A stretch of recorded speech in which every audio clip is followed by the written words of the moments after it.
my. What do you think of this one, Cosette? I think this might be a good one. What's that?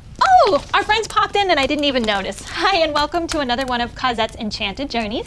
I am Jenny, the storytelling genie, here with my sweet friend Cosette, the crafty cat, who's also pretty magical. With her magic, we go whisking away on my magic carpet to a special place to read a special story. And I think that Cosette and I have identified a good one for us today. This one is Classic Tales with a Twist. I really love when somebody reimagines a classic story and adds something different and makes it their own. It's kind of what I like to do when we do crafts together. I try to reimagine something I've seen somebody else create or do and make it my own. So these stories are really special to me because that's the same thing I like to do. Would you like to go with me now and hear some of these classic tales with a twist? All right, we know what to do. We rub our hands together and say, I wish to go on an enchanted journey, and Cosette will whisk us away. Here we go. I wish to go on an enchanted journey.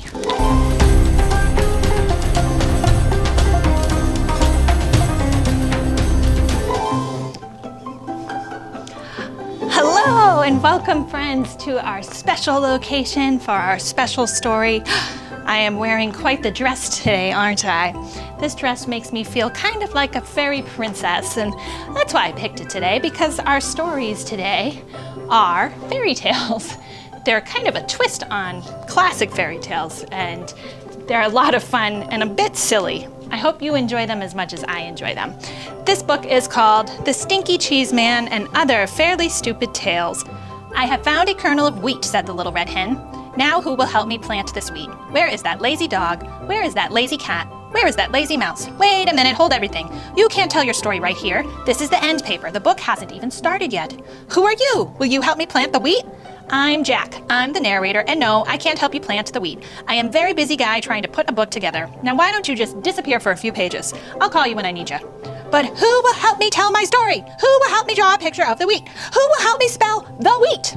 Listen, hen, forget the wheat. Here comes the title page. Title page for The StinkyCheeseMan and Other Fairly Stupid Tales.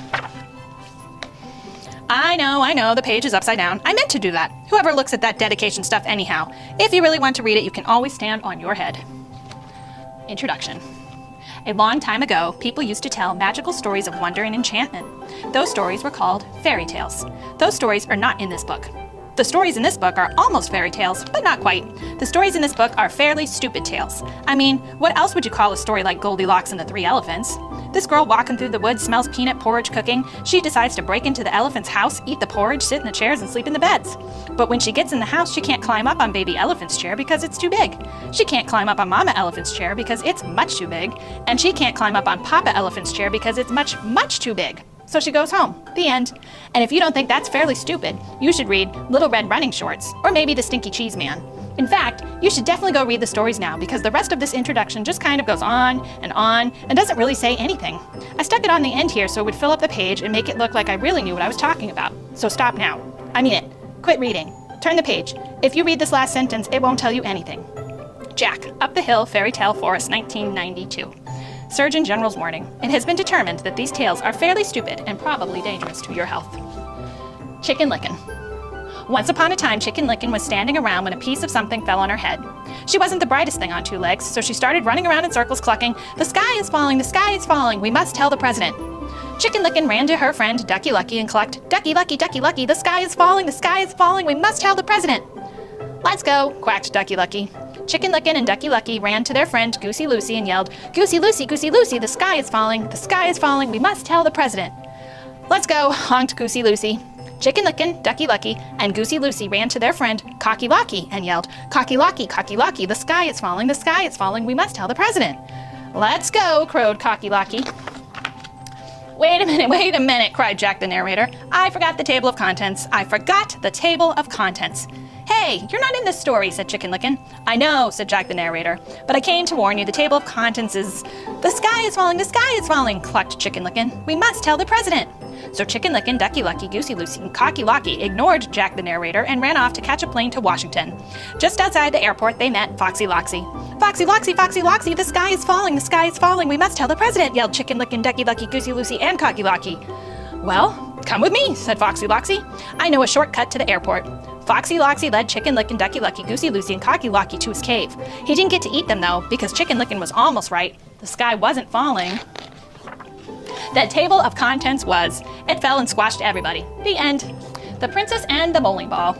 Once upon a time, there was a prince, and this prince's dad and mom, the king and queen, somehow got it into their royal heads that no princess would be good enough for their boy unless she could feel a pea through 100 mattresses.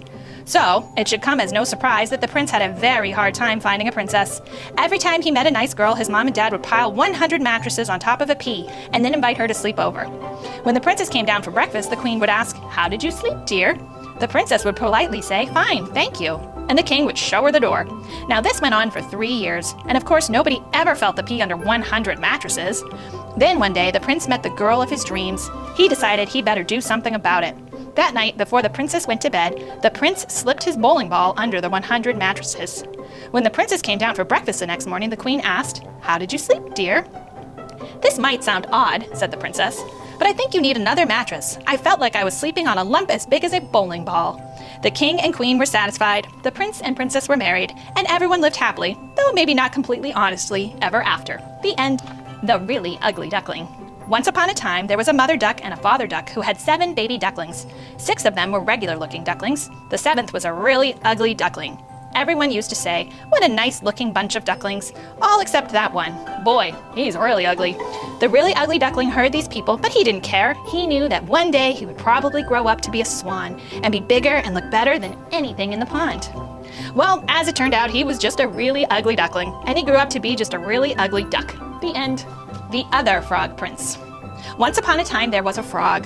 One day, when he was sitting on his lily pad, he saw a beautiful princess sitting by the pond. He hopped in the water, swam over to her, and poked his head out of the weeds. "Pardon me, oh beautiful princess," he said in his most sad and pathetic voice. "I wonder if you could help me." The princess was about to jump up and run, but she felt sorry for the frog with the sad and pathetic voice. So she asked, "What can I do to help you, little frog?" "Well," said the frog, "I'm not really a frog, but a handsome prince who was turned into a frog by a wicked witch's spell, and the spell can only be broken by the kiss of a beautiful princess." The princess thought about this for a second, then lifted the frog from the pond and kissed him. "I was just kidding," said the frog. He jumped back into the pond, and the princess wiped the frog slime off her lips. The end. "Okay, I've got things running smoothly now," said Jack the narrator. "And this next story is even better than the last 3. See, it's about this girl who runs very fast and always wears red running shorts. That's where her name comes from, get it? So anyway, this girl is running to her granny's house when she meets a wolf. He tricks her into taking the long way while he takes the shortcut. Now this is the good part because Red runs so fast that she beats the wolf to Granny's house. He knocks on the door. Red answers it, and guess what she says? "My, what slow feet you have." And that's it. The end. Is that great or what? So sit back, relax, and enjoy Little Red Running Shorts. And now, like I already said, Little Red Running Shorts. "You just told the whole story," said Little Red Running Shorts. "We're not going to tell it again." "You can't say that," says Jack. "You have to start with Once Upon a Time." "No way," says the wolf. "You blew it." "But you guys are next. Look at the title of the top page, Little Red Running Shorts. That's you." "Let's go, wolf. We're out of here." "Wait, you can't do this. Your story is supposed to be 3 pages long. What do I do when I turn the page?" "I planted the wheat. I watered the wheat. I harvested the wheat. Now do I get to tell my story?" said the little red hen. "Say, what's going on here? Why is that page blank? Is that my page? Where is that lazy dog? Where is that lazy cat? Where is that lazy mouse? How do they expect me to tell the whole story by myself? Where is that lazy narrator? Where is the lazy illustrator? Where is that lazy author?" Jack's bean problem. Forget that hen. Now it's time for the best story in the whole book. My story. Because once upon a time, I traded our last cow for 3 magic beans. And hey, Giant, what are you doing down here? You're wrecking my whole story. "I don't like that story," said the Giant. "You always trick me." "That's the best part," says Jack. "Fee, fi, fum, fory, I have made my own story." "Great rhyme, Giant, and I'm sure your story is just as good, but there's no room for it, so why don't you climb back up the beanstalk? I'll be up in a few minutes to steal your gold and your singing harp. I'll grind your bones to make my bread." I knew you'd understand. And there's another little thing that's been bugging me. Could you please stop talking in uppercase letters? It really messes up the page. "I will read my story now," said the Giant, and he did. Giant story. The end of the evil stepmother said, "I'll huff and snuff and give you 3 wishes." The beast changed into 7 dwarfs happily ever after, for a spell had been cast by a wicked witch once upon a time. "That's your story?" said Jack. "You've got to be kidding. That's not a fairly stupid tale. That's an incredibly stupid tale. That's an unbelievably stupid tale. That is the most stupid tale I ever... Ah!" The giant grabbed Jack and dragged him to the next page. Jack's story. Once upon a time there was a giant. The giant squeezed Jack and said, "Tell me a better story. I will grind your bones to make my bread. And when your story is finished, I will grind your bones to make my bread anyway. Ho, ho, ho." The giant laughed an ugly laugh. Jack thought, "He'll kill me if I do. He'll kill me if I don't. There's only one way to get out of this." Jack cleared his throat and then began his story. Once upon a time there was a giant. The giant squeezed Jack and said, "Tell me a better story, or I will grind your bones to make my bread. And when your story is finished, I will grind your bones to make my bread anyway. Ho, ho, ho." The giant laughed an ugly laugh. Jack thought, "He'll kill me if I do. He'll kill me if I don't. There's only one way to get out of this." Jack cleared his throat and began his story. Whew, and that goes on and on and on until we hit our next story, Rumpelstiltskin, or The Girl Who Really Blew It. Once upon a time there was a beautiful girl named Cinderella who lived with her wicked stepmother and 2 ugly stepsisters. These step-relatives were not only wicked and ugly, they also made Cinderella clean the house every day. One day, the local prince announced that he was holding a fabulous ball at his castle. Everyone was invited. The stepmother and stepsisters got all dressed up to go. But as usual, they made Cinderella clean the house, so she didn't have time to get ready. After the stepmother and stepsisters left for the ball, Cinderella sat down and began to cry. Just then, a little man appeared. "Please don't cry," he said. "I can help you spin straw into gold." "I don't think that will do me much good," said Cinderella. "I need a fancy dress, glass slippers, and a coach." "Would you like to try and guess my name?" said the clever little man. Cinderella looked at him. "No, not really." "Come on, do you think it's Chester?" "If you don't have a dress, it doesn't really matter." "Oh, just guess a name, any name." "I'm not supposed to talk to strangers," said Cinderella. Then she closed the door and left the little man standing outside, screaming, "Rumpelstiltskin, Rumpelstiltskin, Rumpelstiltskin!" When the stepmother and stepsisters got home from the ball, Cinderella told them about the strange little man. They still made her clean the house, and meaner still, they changed her name to Cinderella Rumpelstiltskin. The end. The Tortoise and the Hare. Once upon a time there was a tortoise who was very slow, but very dependable. He would always get where he set out to go. It just took him longer than most people.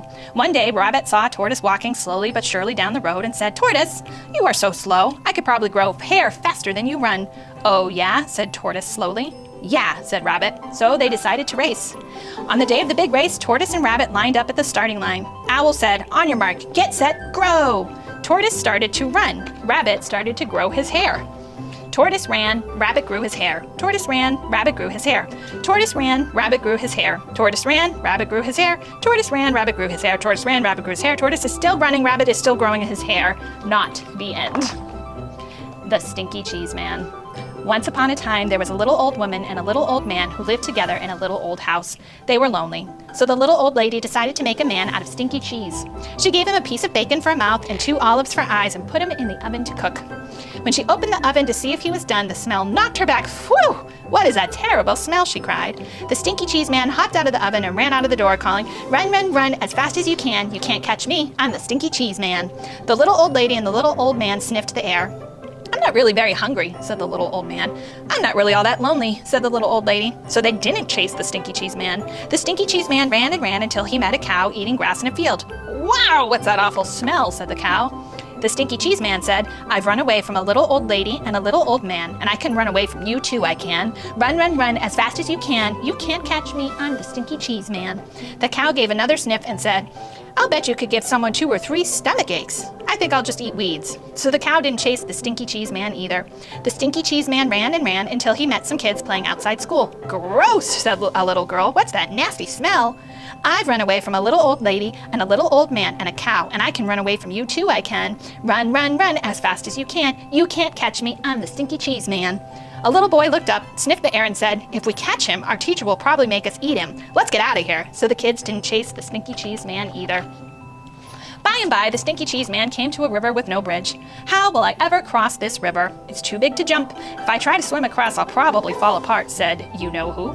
Just then, the sly fox, who shows up in a lot of stories like these, poked his head out of the bushes. "Why, just hop on my back and I'll carry you across, StinkyCheeseMan." "How do I know you won't eat me?" "Trust me," said the fox. So the StinkyCheeseMan hopped on the fox's back. The fox swam to the middle of the river and said, "Oh man, what is that funky smell?" The fox coughed, gagged, and sneezed, and the Stinky Cheese Man flew off his back and into the river where he fell apart. The end. Shh, be very quiet. I moved the end paper up here so the giant would think the book is over. The big lug is finally asleep. Now I can sneak out of here. Just turn the page very quietly and that will be the... I found the wheat! I planted the wheat! I grew the wheat! I harvested the wheat! I ground the wheat! I made the dough! I baked the bread! Said the little red hen. And did anyone help me? Did anyone save space from my story? So now, said the little red hen, who thinks they're gonna help me eat the bread? Bread, said the giant. Eat, said the giant. The end. What did you think of the Stinky Cheese Man and some other fairly stupid tales? I hope that you thought they were as funny as I did. There was a whole cast of characters from all kinds of stories in here, weren't there? So for today's activity, I thought it might be fun if we just used some craft sticks and some paper and glue and made some of the characters from the book, and then we could put on our own puppet shows using our craft sticks and our character puppets that we make. And you can retell this set of stories or your own set of silly stories at any time you want and mix up the different characters and just have a good time. Does that sound good to you? All right, let's go do it. All right, grab some craft sticks, some paper, and a pencil, and let's get going. For my first character, I wanted the Stinky Cheese Man. So I actually went online and found a picture of him to print out so that I could make sure he looked like the best Stinky Cheese Man I could get. After him, I'll draw the rest of my characters. To begin drawing my other characters, I'm cutting out the Stinky Cheese Man to get a rough size so that all my characters will be about the same size. I'm just going to draw squares all over this piece of paper, and then inside those squares I'll draw the other characters. Take your time with this next step, being as creative as you like with whichever characters you want to draw. And I'm looking at pictures of the book on my phone and in the book to get ideas of some of the characters that we did see. When you're done drawing, then you can begin the coloring. Once everything's colored, then you can cut it out. If you want to make your characters a little more unique and special, you can add some other details like feathers or sequins or glitter, anything like that that you like to make them stand out. When you're completely finished decorating your characters, you can glue them onto a piece of cardboard or cardstock to make them a little bit more firm. And after you've glued them, you can cut them out, and then we will attach them to our craft sticks. As you can see, I've cut all my characters out and attached them to my craft sticks. From here, you can be done and begin playing with your puppets. If you'd like to do an extra step with me and create a puppet theater box, keep following along. Using an old shoebox, I'm cutting a hole along one of the sides to slide my puppet show craft sticks in and make them slide across the stage. You can see that here. Once that's done, you can go ahead and decorate the inside of the box, color it, paint it, use markers, whatever you like. I'm also going to use some felt to make curtains for the outside of the stage, as you can see here. The good thing about this scene is it's kind of a fairy tale scene. You can use this with any characters that you want. I made a pond and some trees and lily pads in there, so all these characters kind of fit. Can't catch me, I'm the Stinky Cheese Man! And play and have a good time anytime you wish. You can put on a puppet show for your family or your friends. The best part about making a puppet show like this with this box is you can close it up when you're done. So you can store any of your craft stick puppets you made right into your box, like I'm doing, and then you can close it up and play again and again.